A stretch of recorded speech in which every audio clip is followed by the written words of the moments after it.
Hello friends, welcome back to my channel. তো তোমরা সবাই কেমন আছো? আমি খুবই ভালো আছি। আজকে আমি তোমাদের আমার বেলকুনি বাগানের পুঁইশাক রান্না দেখাবো। তো এখানে আমি আগে থেকেই তেল দিয়ে নিয়েছিলাম, তেল আর পেঁয়াজ আর চিংড়ি মাছ দিয়ে রেখেছিলাম। এবার এগুলোকে একটু ভালো করে নাড়াচাড়া করে নিব।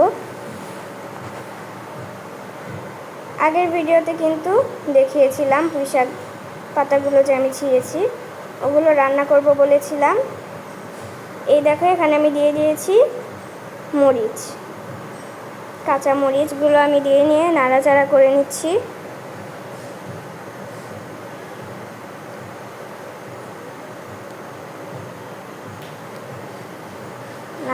এখন দিয়ে দিব স্বাদ মতো লবণ।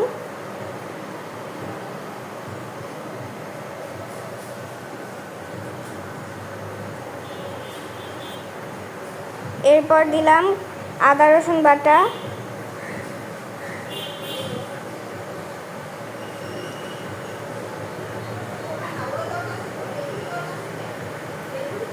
আমার কিন্তু এটা খুবই ভালো লেগেছে এই রেসিপিটা, তোমরাও চাইলে বাসায় তৈরি করে খেতে পারো।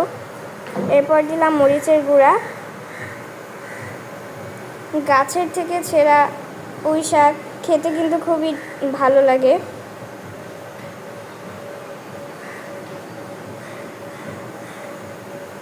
এরপর দিয়ে দিলাম ধনিয়ার গুঁড়া।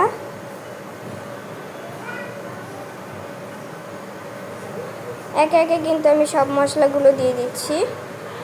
এরপর দিয়ে দিয়েছি হলুদের গুঁড়া।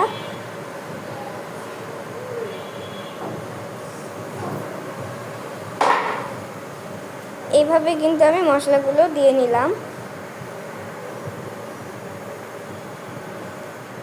দেখতে থাকো তোমরা যে আমি কিভাবে রান্নাটা করি।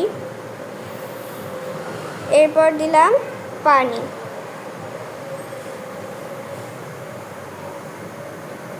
এরপর এটাকে ভালো করে নাড়াচাড়া করে নিয়ে কষিয়ে নিতে হবে।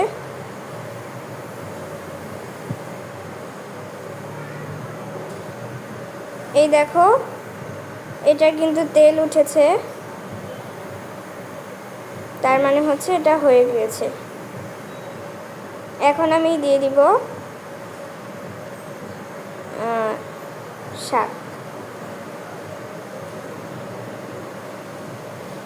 এই যে আমি শাকগুলো দিয়ে দিলাম, পুঁই শাক।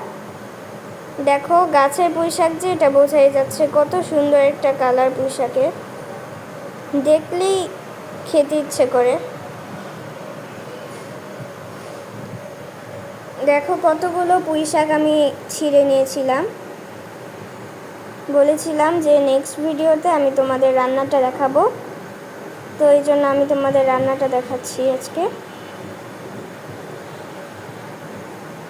এরপর এটাকে নাড়াচাড়া করতে হবে কিছুক্ষণ। এরপর 2-3 মিনিট পর আমি চলে আসলাম আবার। দেখো, এরপর আমি দিয়ে দিয়েছি জিরার গুঁড়া। এবার এটা দিয়ে নাড়াচাড়া করে মিশিয়ে নিতে হবে। দেখো, তরকারিটার কত সুন্দর একটা কালার এসেছে, সবুজ কালার। খুবই সুস্বাদু একটা রান্না। আর তোমরা যারা আমার ভিডিও দিয়ে সাবস্ক্রাইব করোনি, তাড়াতাড়ি সাবস্ক্রাইব করে দাও। Bye bye.